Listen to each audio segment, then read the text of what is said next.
베드로후서 3장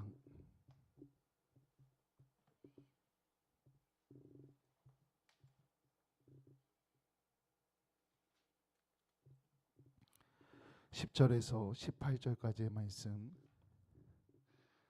제가 봉독합니다. 그러나 주의 날이 도둑같이 오리니 그날에는 하늘이 큰 소리로 떠나가고 물질이 뜨거운 불에 풀어지고 땅과 그 중에 있는 모든 일이 드러나리로다. 이 모든 것이 이렇게 풀어지리니 너희가 어떠한 사람이 되어야 마땅하냐. 거룩한 행실과 경건함으로 하나님의 날이 임하기를 바라보고 간절히 사모하라. 그날에 하늘이 불에 타서 풀어지고 물질이 뜨거운 불에 녹아지려니와 우리는 그의 약속대로 의가 있는 곳인 새 하늘과 새 땅을 바라보도다.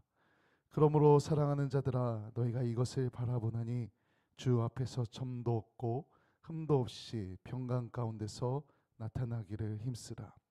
또 우리 주의 오래 참으심이 구원이 될 줄로 여기라. 우리가 사랑하는 형제 바울도 그 받은 지혜대로 너에게 이같이 썼고 또 그 모든 편지에도 이런 일에 관하여 말하였을 때 그 중에 알기 어려운 것이 더러 있으니 무식한 자들과 곧세지 못한 자들이 다른 성경과 같이 그것도 억지로 풀다가 스스로 멸망에 이르느니라. 그러므로 사랑하는 자들아 너희가 이것을 미리 알았은즉 모험한 자들의 미혹에 이끌려 너희가 굳센 데서 떨어질까 삼가라. 오직 우리 주 곧 구주 예수 그리스도의 은혜와 그를 아는 지식에서 자라가라. 영광이 이제와 영원한 날까지 그에게 있을지어다. 아멘. 아멘. 계속해서 베드로가 이 베드로서에서 종말에 대해서, 재림에 대해서 이야기하고 있습니다. 재림 이 단어를 다른 말로 하면 구원의 완성이라고 말할 수 있습니다. 마지막 때 주님의 재림, 종말, 이 단어는 어쩌면 좀 무섭게 받아들일 수 있는 단어입니다. 하지만 이 단어가 우리 성도에게는 구원의 완성이라는 어쩌면 기다려지는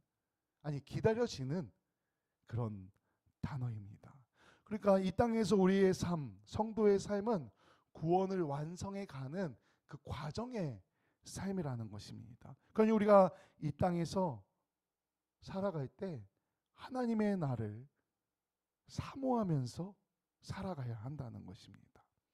우리가 일반적으로 종말이라는 이 단어를 접했을 때 보통은 정말 이게 가까이 왔다 느껴지면은 두렵고 공포를 느낄 수가 있습니다. 왜 이 종말이라는 단어가 두렵냐 하면은 이 종말이라고 말한다면은 뭔가 자연적인 현상을 생각합니다. 혹은 인위적인 현상일 수도 있습니다.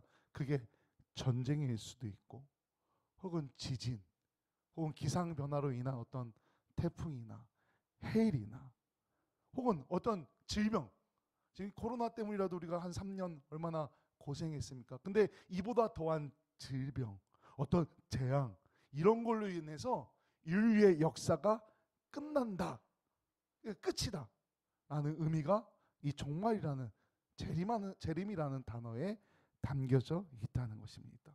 그러니 이 단어를 직접적으로 이해하고 받아들이면은 이 종말이라는 것이 아주 큰 두려움으로 다가올 수 있다는 것입니다.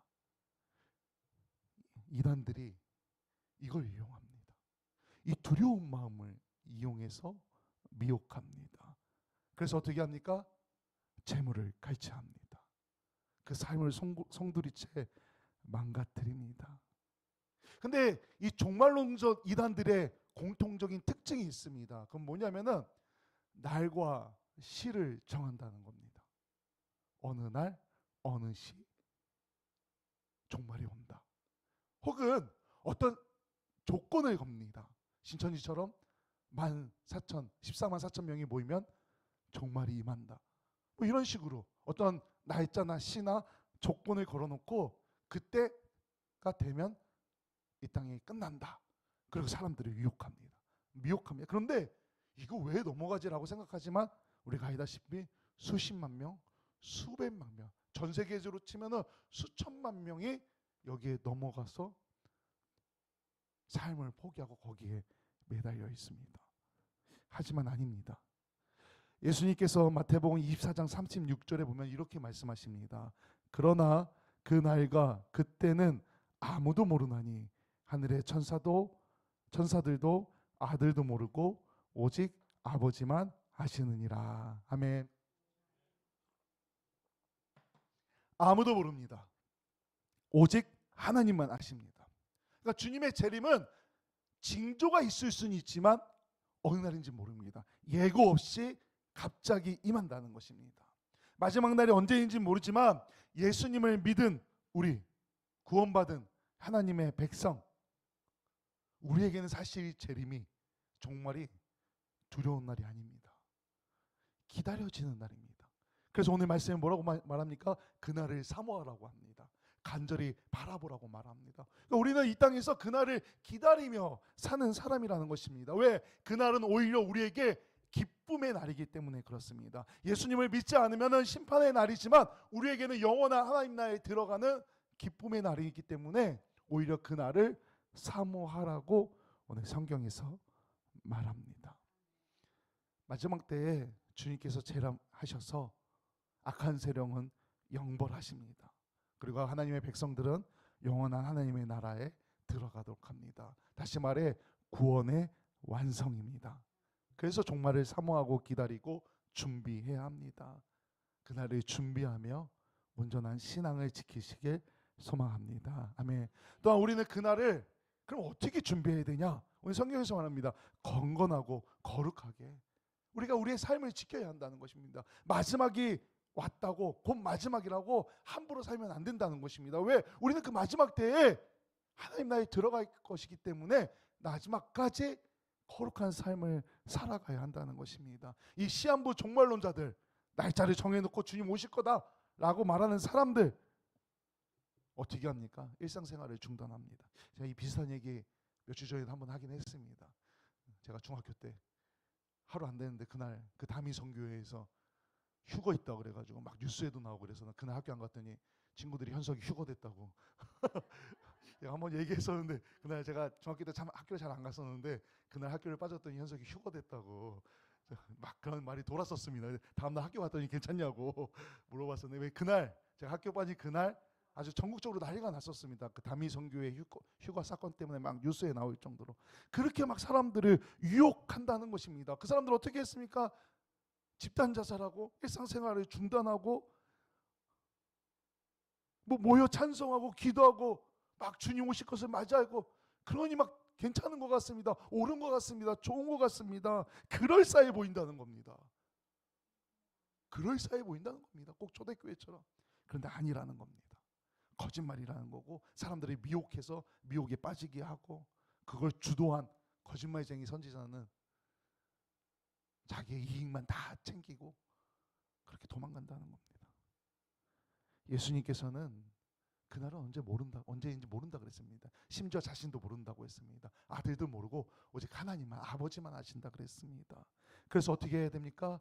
주님 오실 때까지 내가 다시 올 때까지 하나님께서 정하신 그날 다시 올 때까지 경건하게 거룩하게 살아야 한다고 말한다는 것입니다. 오늘 지금 이 시간 주님께서 다시 재림하신다면 오늘이 재림의 날이라면은 우리가 심판대 앞에 섰을 때 칭찬받는 그런 삶을 살아야 한다는 것입니다. 그래서 오늘 본문 14절에 보니까 이렇게 말합니다. 우리 14절 말씀 같이 읽어봅니다.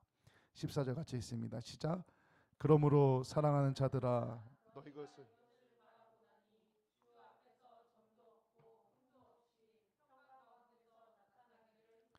아멘.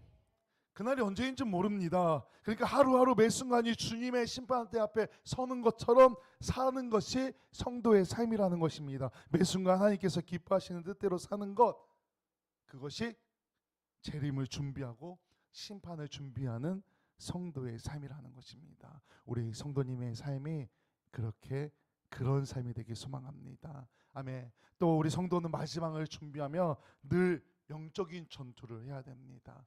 영적 전쟁에 대해서도 이야기한 적이 있습니다. 또 선교사님이 와서도 영적 전쟁에 대해서도 이야기했었습니다. 마지막이 가까울수록 미혹하는 자들이 더 많아진다고 합니다. 계속 많아집니다. 또 새로운 게 나올 겁니다. 더 많은 사람들이 생겨나고 득세할 것입니다. 근데 이 사람들이 믿는 사람들을 유혹한다는 겁니다. 안 믿는 사람들도 유혹하지만 믿는 사람들도 미혹해서 넘어가게 한다는 겁니다. 그 영혼을 멸망의 길로 끌고 가려고 끊임없이 공격합니다. 우리는 이 공격을 막아내고 승리해야 됩니다. 그 방법을 18절에서 이렇게 말합니다. 우리 18절 말씀도 한 번 더 같이 있습니다. 18절입니다. 시작. 오직 우리 주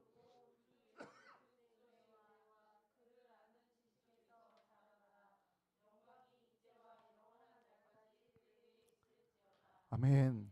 이렇게 말합니다. 예수 그리스도의 은혜와 그를 아는 지식에서 자라가라. 예수님의 은혜 그리고 예수님을 아는 지식 무엇입니까? 복음입니다. 복음. 그러니까 우리가 말씀을 읽어야 합니다. 말씀을 들어야 하고 또 묵상하고 공부해야 합니다. 세상에서 점점 적그리스도의 그 도전이 강해집니다. 공격이 강해집니다. 어떻게 이겨야 합니까? 말씀으로 기도로 이겨야 합니다. 말씀과 기도로 그 악한 관계를 깨트리고 진리 가운데 굳게 서야 합니다. 그리고 또한 나만 말씀으로 나만 기도로 이기는 것이 아니라 우리가 하나님의 말씀을 가르치고 전하는 일에도 힘써야 합니다. 나만 이기는 게 아니라 같이 이겨야 한다는 겁니다. 그러니까 우리가 다른 이들을 위해서도 계속해서 기도해야 하는 겁니다. 나만 위해서 기도하는 게 아니라 우리 가족을 위해서도 우리 이웃을 위해서도 친구를 위해서도 혹은 직장 동료를 위해서도 계속해서 기도해야 하고 전하는 일에 힘써야 한다는 것입니다. 더 많이 기도하고 더 많이 말씀을 읽고 묵상하십시오. 그것이 이기는 방법입니다. 복음을 선포하십시오. 그것이 이기는 방법입니다. 사단이 금식을 마친 예수님을 공격했습니다. 시험했습니다. 뭐라고 합니까? 돌들이 떡덩이가 되게 하랍니다. 40일 금식 기도하고 나아가는데 사단이 돌 가지고 떡덩이에서 배고픔을 채우라고 합니다. 또 성전 꼭대기에 데리고 올라가서 뛰어내리라고 합니다. 또 산에 데리고 올라가서 높은 산에 올라가서 천국 만국과 그 영광을 보여주면서 내 앞에 절하면 그걸 다 주겠다고 말합니다. 예수님께서 어떻게 이기셨습니까? 말씀으로 이겼습니다. 사람이 떡으로만 살 것이 아니요 하나님의 말씀을 살 것이라고. 말씀으로 다 모든 시험을 이겨내셨다는 것입니다. 우리도 이렇게 세상 가운데 승리해야 됩니다. 말씀으로, 기도로 이겨내야 한다는 겁니다. 말세를 살아가는 우리 성도들을 사탄이 공격합니다. 도발합니다. 시험합니다. 우리를 미혹합니다. 어떻게 이겨내야 됩니까? 말씀과 기도로 이겨내야 합니다. 시간을 내어서 매일매일 조금씩이라도 말씀을 묵상하십시오. 그 말씀으로 무장하십시오. 말씀의 근육을 만드십시오. 그것을 통해 우리가 승리할 수 있습니다. 오직 하나님만을 전심으로 사랑하고 섬기고 말씀으로 기도로 그 사단의 도전을 물리치고 매일매일 승리하는 우리 성도님들 되시길 주님의 이름으로 간절히 축원합니다. 아멘. 기도합니다. 하나님, 우리는 세상을 살아가면서 정말 마지막 때가 가까이 왔다 말하는 많은 말들이 있습니다.